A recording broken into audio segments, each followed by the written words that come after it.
Welcome to EFT MBA, Mastering Business Acumen with the help of EFT business experts. Learn the marketing, mindset, and skill set you need to create the EFT coaching practice of your dreams. Visit www.eftmba.com for more information. And now, here's the EFT training team that embodies the art and science of EFT. Alina Frank and Dr. Craig Weiner. All right, welcome to the show this week, and we are in the same room, which is unusual for us. We usually do our show from two different locations, but here we are together. Way more fun. Yeah, it is more fun. So today we are going to talk about the very important subject of boundaries. Yeah, for sure. So I remember whenever anyone asked me to talk about this topic, I remember doing a workshop up in Vancouver about this, and what we started the conversation about was the research study that was presented where they had children with their caregivers in a yard outside, and they had in that yard they had a fence, right, a boundary around this yard, and then they did the experiment without the fence. And what they discovered with these little children was that these kids would go and explore every part of the yard if it was fenced. If it wasn't fenced, amazing, these kids would not roam very far from their caregivers. Do you remember that? I do, absolutely. Yeah. So what that says to me is that clear boundaries actually provide space for greater freedom of exploration, a greater sense of safety, even, that I can explore farther aspects of my world when there's some container to it, some boundaries put in place. Definitely. And the thing is that those kids felt safe. Right. And that's part of what we're going to be talking about with this is how it is that this creates safety for everyone. Now, that is a little tricky for a lot of people because I think for many people, the minute you start talking about boundaries, they went, no, I want freedom, I want space, I don't want rules, I don't want boundaries, I want to be able to explore whatever I want to explore. And so the idea of setting clear boundaries is provocative for many people. It creates a sense of resistance. Right. And so what I want to really say is that as a professional, and all of the things that we discuss on this show are really meant to increase your business and have you be successful in your business. And so we see that the EFT coaches that I coach, sometimes we will discover that weak boundaries is one of the main reasons why they're not doing as well as they should be. And so I just want to reiterate that you can be nice, you can be welcoming, you can establish great rapport with a client, but up front you need to know that you aren't your client's friend. And a lot of us that come into the healing arts and come into EFT, we really have caretaker tendencies. You know, from early on, taking care of other people, that's part of why we got into this work. But those will not serve you very well if you don't have clear boundaries. Caretaking is very different than helping someone, assisting someone, guiding someone, empowering people. That's what you want to do ultimately with your EFT work. Yeah, compassion is one thing, caretaking is another. Yeah, and you need to have really strong boundaries and role model these boundaries for your clients, because guess what? A lot of people that are coming to you who have serious issues, they've never had strong boundaries. So you are teaching by example the way that you conduct your session, what happens before, what happens after, all the communications, all of that. You are a role model for your clients. And if you don't have clean, strong boundaries, they're not going to learn that from you. And like I said, many have never learned it from any relationship. Yeah. So it's important for you to know that. Yeah. And you setting clear boundaries doesn't mean necessarily that they'll learn that immediately. No, you might have to you might have to reinforce that. Right. And I think that for the most part, I mean, I've heard a couple of scenarios that were, almost nightmarish, but for the most part, I think that people pick up on it right away. They pick up on your tone, they pick up on the boundary, and if you have to reinforce it once or twice, then that's just part of what you do, and they go on.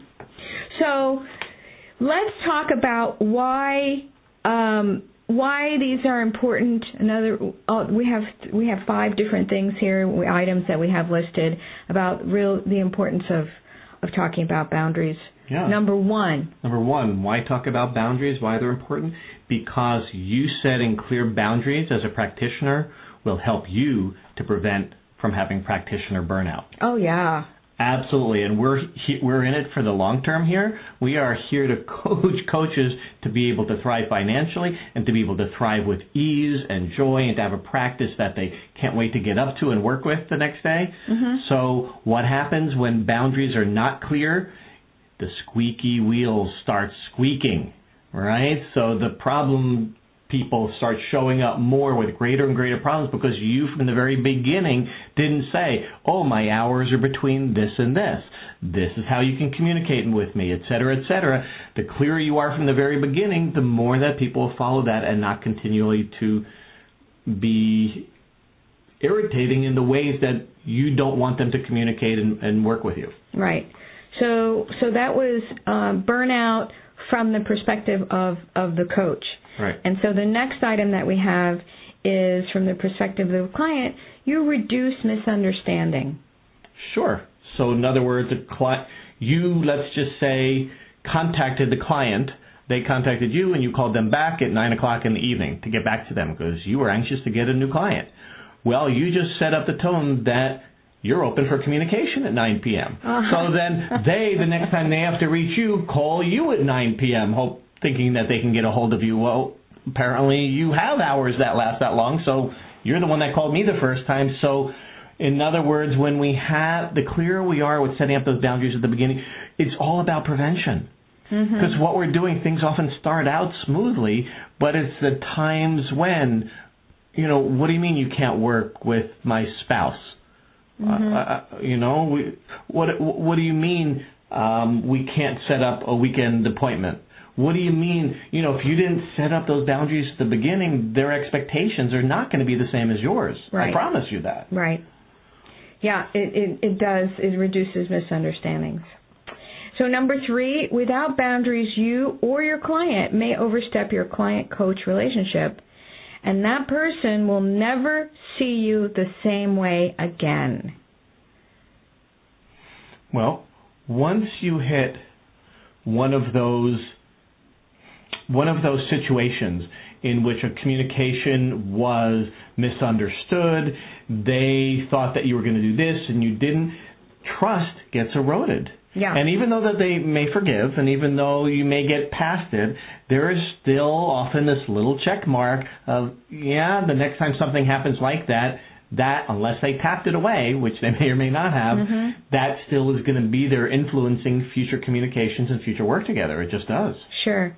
Absolutely. If they see you in a professional capacity and they hold you in that regard, your word, your tapping suggestions, your recommendations for homework hold a lot more weight. They're coming to you to help them. They're not coming to you to talk or for you to be their friend, because that route hasn't worked for them. That is why they are paying you. So don't lose sight of that. Good. Okay. So number 4. So this is very real. So, some of these, okay, burnout, okay, misunderstanding, okay, so I overstepped it and I became friends with my client. No. Number 4 is big, and so is number 5. But number 4 is you or your client may open yourselves up to trauma with a big T, small t, trauma occurring as a result of a weak boundary. Yeah, in other words, I had, after a session on a Friday, went into a pretty big reaction to the work that we did. I should be able to, you're my person, we worked on the trauma together, I should be able to reach you Friday night or Saturday, so that you could help me get through this. And you're thinking, I don't work on that, your next session is next week, you haven't set up any way, and now all of a sudden, that lack of ability to reach you to resolve this is now triggering the abandonment that happened when their father left when they were 7 years old. Or some other scenario that was a much bigger one that's being triggered by what just happened with the interaction with you. Right. You have a weak boundary, and let's say a client is finding you to be more of a friend.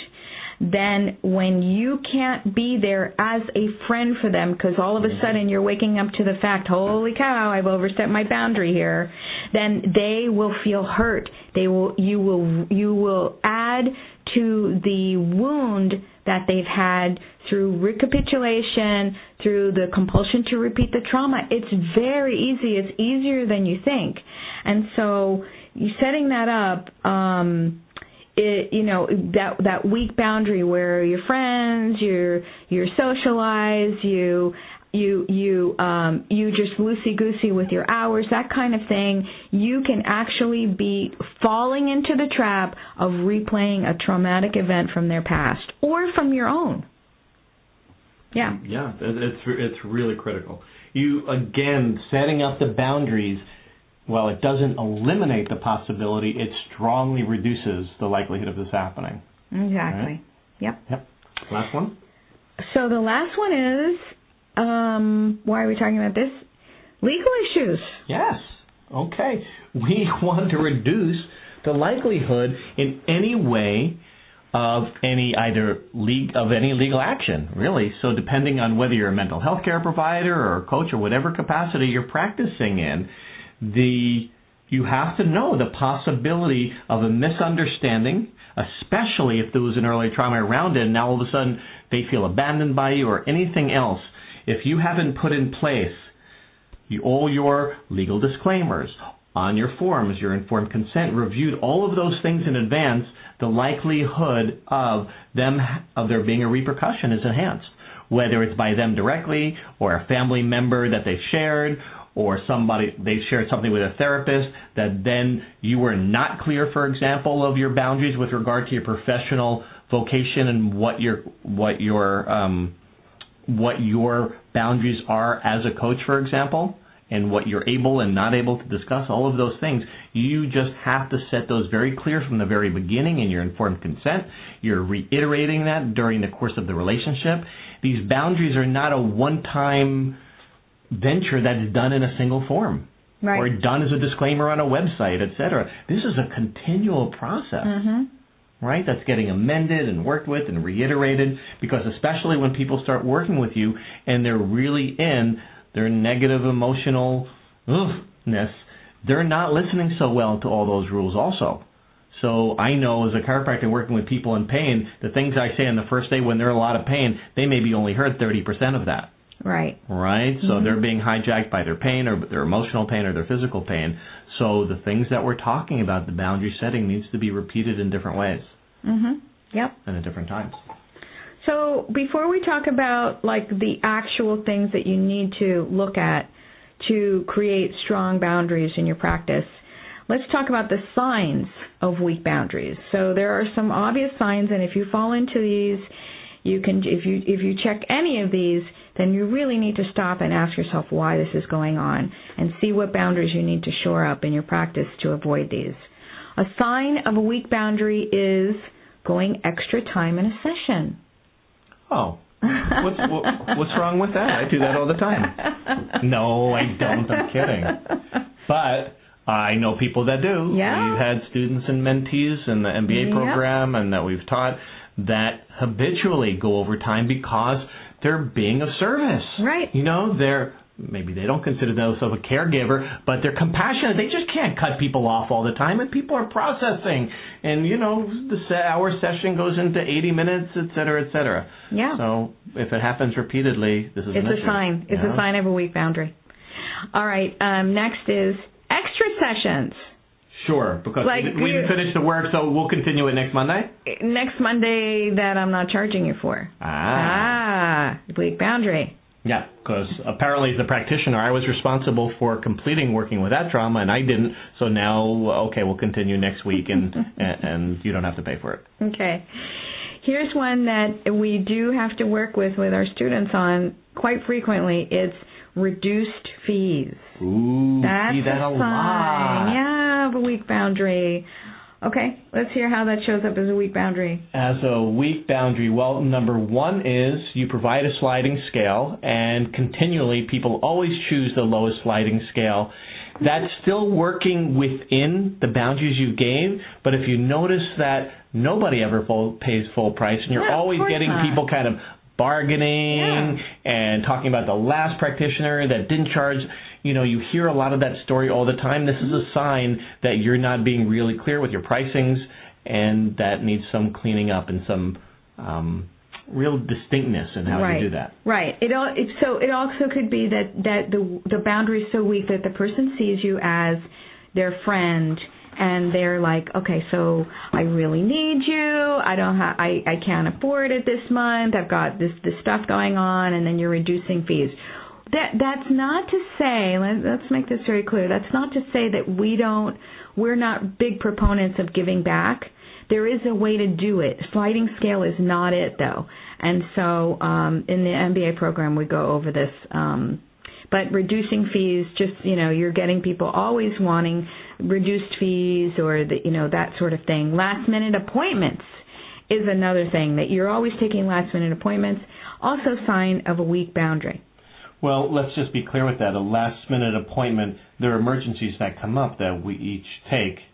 Sometimes something needs to happen, but it's rare. Yeah. Right? And it certainly isn't the same person, right? That's a sign of a weak boundary. The same person always has the emergency.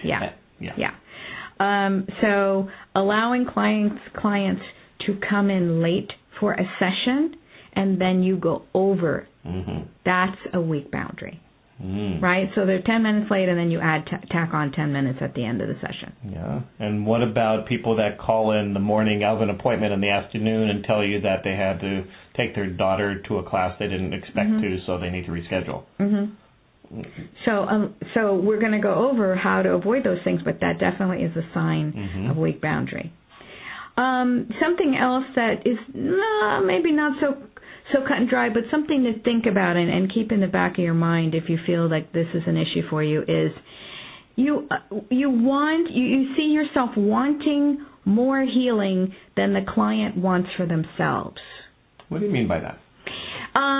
You want them to stop quitting, smoking cessation. You want them to quit smoking, and it's so important to you that they're like, okay, so I think I want to reduce my smoking down from a pack and a half a day to like 5 cigarettes a day, and you're really tied into the outcome more than they are. That's a sticky wicket, and it also may be signs that, gee, maybe your dad died of lung cancer or something like that as a coach. Something to be wary of is that you want as much healing for your clients as they want for themselves.